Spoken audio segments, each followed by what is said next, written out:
Você compra o que te deixa feliz. Mas percebe, essa felicidade sempre pede mais. Você não compra o objeto. Você compra a sensação de alívio. Compra a promessa de pertencimento. Compra a ideia de que, dessa vez, algo dentro de você vai se aquietar. E por alguns minutos, funciona. Seu corpo relaxa. Sua mente silencia. Você sente que está no controle. Mas logo depois, a inquietação volta. Porque não era sobre aquilo. Nunca foi. Você foi ensinado a confundir prazer com liberdade. A confundir desejo com escolha. A confundir movimento com evolução. A sua mente aprendeu um roteiro. Quando eu tiver, eu serei. Quando eu comprar, eu me sentirei. Quando eu alcançar, eu finalmente descanso. Esse roteiro não é seu. Ele foi instalado. Cada estímulo que te chama. Cada oferta que promete completude. Cada imagem que ativa a urgência. Reforça uma programação silenciosa. Você ainda não é suficiente do jeito que está. E enquanto você acredita nisso, você continua correndo. Não em direção à liberdade, mas em círculos. Observe com honestidade. Quantas decisões suas nascem do vazio? Quantas escolhas são apenas tentativas de anestesia? Quantas vontades não são intuição, mas condicionamento repetido? A prisão não está no consumo. Está na inconsciência. Porque quando você não percebe o impulso te governa. Quando você não vê o padrão decide por você. Mas o momento em que você vê, algo muda. Você começa a sentir o espaço entre o desejo e a ação. Você percebe o silêncio antes do automático. E nesse espaço, existe escolha. Liberdade não é parar de comprar. Liberdade é não precisar. Não porque você se privou, mas porque você se encontrou. Quando você entende a energia por trás da sua mente, o jogo muda. O externo perde poder. E o interno volta a comandar. E talvez, pela primeira vez, você não precise de nada novo para se sentir inteiro. Se até aqui isso fez sentido, por favor deixe seu like e conte nos comentários se sente puxado pelo consumismo como uma fuga emocional. Você está ouvindo isso como se fosse apenas uma aula. Mas não é. O que está sendo apresentado aqui não é informação neutra. É a estrutura invisível que molda a forma como você percebe a realidade. Quando te dizem que a realidade não é objetiva, que você nunca acessa as coisas em si, o que estão realmente dizendo é: tudo o que você vive passa primeiro pela sua mente. Você não reage ao mundo. Você reage à imagem que sua mente cria do mundo. E é exatamente aí que o condicionamento começa. Porque se a realidade é um fenômeno, algo filtrado pelos seus sentidos, organizado pelo tempo, pelo espaço, pela linguagem, então quem controla os filtros? Controla o que você chama de real. Você foi treinado a imaginar dentro de limites, a pensar dentro de moldes, a fazer perguntas, mas só até certo ponto. Percebe? Até a ideia de pensar criticamente pode ser programada. Quando te dizem que a história que você aprendeu é falsa, isso não é apenas sobre passado. É sobre identidade. Porque se o passado foi implantado, o presente é guiado, e o futuro é previsto, então suas escolhas não são tão livres quanto parecem. E agora entra o ponto mais delicado. O dinheiro. Você aprendeu a tratá-lo como algo concreto, como valor real, como segurança. Mas o dinheiro, assim como a realidade, é um acordo imaginado. Ele não tem valor intrínseco. Ele tem crença acumulada. Quando você deposita seu dinheiro, quando confia no sistema, quando aceita números em uma tela como riqueza, você está participando de um jogo simbólico, que só funciona enquanto você acredita. E a genialidade do sistema não está em te roubar. Está em não precisar te forçar. Você entrega voluntariamente, porque acredita que isso vai te proteger, que isso vai te libertar, que isso vai te dar escolhas. Mas observe com atenção. Quanto mais você depende, menos livre você se sente. O sistema cria dinheiro do nada. Mas você cria esforço, tempo, ansiedade, medo. Do nada. Você troca a vida por símbolos. E chama isso de progresso. E assim como no banco, onde existe mais recibo do que ouro, na sua vida também existe mais promessa do que presença, mais expectativa do que verdade, mais desejo do que paz. E o maior risco não é o colapso do sistema financeiro. É o colapso da consciência. Porque o dia em que todos acordam ao mesmo tempo. O dia em que todos questionam ao mesmo tempo. O dia em que todos pedem o ouro de volta. O sistema treme. Por isso a programação é constante. Sutil. Diária. Ela te mantém ocupado. Desejando. Comprando. Correndo. Feliz o suficiente para continuar. Preso o suficiente para não sair. E talvez agora você esteja começando a perceber. A prisão nunca foi externa. Ela foi construída na forma como você aprendeu a imaginar o mundo. E a verdadeira libertação não começa mudando o sistema lá fora. Ela começa quando você desinstala o sistema aqui dentro. Você começa a perceber que o problema nunca foi apenas o dinheiro. O dinheiro é só o meio. O verdadeiro jogo sempre foi o controle. No início, você emprestava dinheiro a reis. Hoje, você empresta sua vida ao sistema. Antes, o risco era o rei morrer ou se recusar a pagar. Hoje, o risco é você nunca parar de obedecer. Então eles criaram alianças. Cartéis. Casamentos entre poder e poder. Não para proteger você, mas para proteger o próprio sistema. Quando algo ameaça ruir, eles se salvam entre si. E isso tem um nome hoje. Sistema bancário central. Mas não se engane. Não é sobre bancos. É sobre poder. Poder é a capacidade de transformar o nada em tudo. Um número em valor. Um contrato em realidade. Uma crença em vida inteira de trabalho.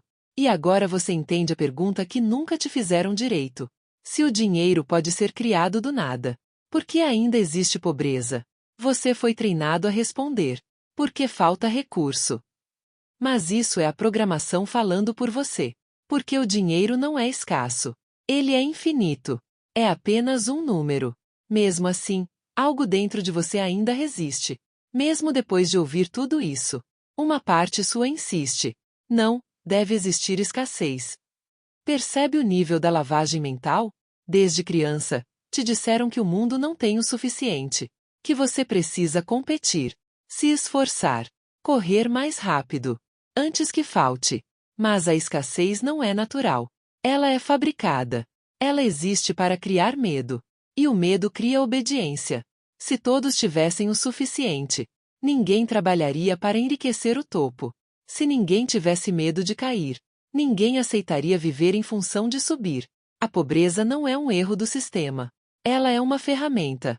Ela existe para te lembrar, todos os dias, do que pode acontecer se você sair da linha. Estude, trabalhe, obedeça. Ou você acaba como eles. Você não aprendeu isso na economia, mas aprendeu no corpo. E quando o dinheiro começa a sobrar demais no sistema, eles criam crises. Não por acaso, mas por necessidade. Crises servem para destruir dinheiro. Guerras servem para destruir riqueza. Não porque falta recurso, mas porque sobra consciência quando o medo diminui. É como um jogo. Você corre atrás de créditos virtuais. Troca tempo por pontos. Pontos por coisas. Coisas por alívio momentâneo. Se o crédito caísse do céu, você não jogaria. Se não existisse escassez, você não chamaria isso de vida. E então você começa a perceber algo ainda mais profundo. O verdadeiro valor nunca foi o dinheiro. O verdadeiro valor sempre foi você trabalhando. Seu tempo. Sua energia. Sua atenção. O sistema não precisa que você seja feliz. Precisa que você seja funcional. E agora chegamos ao ponto mais sensível. A felicidade. Você foi treinado a pensar nela como algo individual. O que me faz feliz? O que eu quero? O que eu preciso comprar?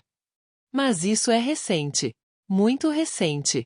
Durante quase toda a história humana, ninguém perguntava isso desse jeito. Felicidade era coletiva. Era pertencer. Era cuidar. Era repartir. Se alguém ficava rico, não escondia. Não acumulava. Não investia. Compartilhava. Fazia um banquete. Porque felicidade era reputação. Era generosidade. Era ser visto como parte. Hoje, você enterra o ouro. Coloca no banco. Protege de todos. Até de si mesmo. E chama isso de segurança. Mas essa mudança criou algo novo. O indivíduo isolado. A ideia de que você existe separado da família. Da comunidade. Do todo. Antes, A pior punição não era a morte. Era o exílio. Ser retirado do nós. Hoje, você vive exilado, mesmo cercado de pessoas. E agora te apresentam dois entendimentos do mundo. No primeiro, você não tem controle. Deuses, destino, forças invisíveis decidem por você. Você só reage. No segundo, e é aí que tudo começa a mudar. Você começa a desconfiar que talvez o maior Deus não esteja no céu, nem no sistema, nem no banco. Talvez ele esteja na forma como sua mente foi ensinada a interpretar a realidade. E quando você percebe isso, algo dentro de você começa a se mover. Não é revolta, não é medo, é lucidez. Você não foi apenas ensinado a pensar de um certo jeito. Você foi ensinado a sentir de um certo jeito. Cada crença que você carrega não é só uma ideia. É uma frequência, uma tensão no corpo, um padrão de energia em movimento contínuo. Quando te ensinaram que o mundo é escasso, seu corpo aprendeu a contrair, a segurar, a disputar, a ter medo de perder antes mesmo de ter. Quando te ensinaram que você precisa trabalhar duro para merecer, sua energia aprendeu a se provar, a se justificar, a confundir valor com esforço. Quando te ensinaram que sucesso é acumular, sua energia se desconectou do fluxo e passou a viver em controle. Nada disso é abstrato. Isso molda suas escolhas, seus relacionamentos, sua saúde e até o ritmo da sua respiração. Você acorda já cansado, porque acredita que a vida exige luta. Você compra para sentir alívio, porque acredita que falta algo em você. Você se apressa, porque acredita que está atrasado. Essas crenças não moram só na mente. Elas estão no seu campo energético. E enquanto elas não forem vistas, elas continuam se repetindo como destino. A grande armadilha não é a crença em si. É você acreditar que ela é verdade. E não um condicionamento aprendido. Mas energia não é fixa. Ela responde à consciência. No momento em que você percebe que aquilo que te ensinaram não é a única forma de existir, a energia começa a se mover. Transmutar não é lutar contra o sistema. Não é rejeitar o dinheiro. Não é negar o mundo. É retirar a carga emocional das crenças que te governam. É olhar para a ideia de escassez e sentir onde ela mora no seu corpo. É perceber como ela te faz agir, antes mesmo de você escolher. É reconhecer que você foi treinado a sobreviver, não a viver. Quando uma crença muda, a energia que antes estava presa em medo volta a circular como presença. Quando você solta a necessidade de provar valor, sua energia deixa de se dissipar e começa a se integrar. Quando você entende que abundância não é excesso, mas fluxo, seu corpo relaxa e suas decisões ficam mais claras. Liberdade energética não acontece fora. Ela acontece quando você para de alimentar o que te drena. E isso começa com uma pergunta simples, mas profundamente disruptiva. Isso que eu acredito me expande ou me contrai? Se expande, é alinhamento. Se contrai, é condicionamento. A partir daí, cada escolha vira um ato de transmutação. Você não precisa se tornar outra pessoa. Você precisa desprogramar o que nunca foi você. E quando a energia muda, a vida responde. Não porque o mundo mudou, mas porque você deixou de olhar para ele através das lentes que te deram. Esse é o verdadeiro retorno ao poder. Silencioso, interno, irreversível.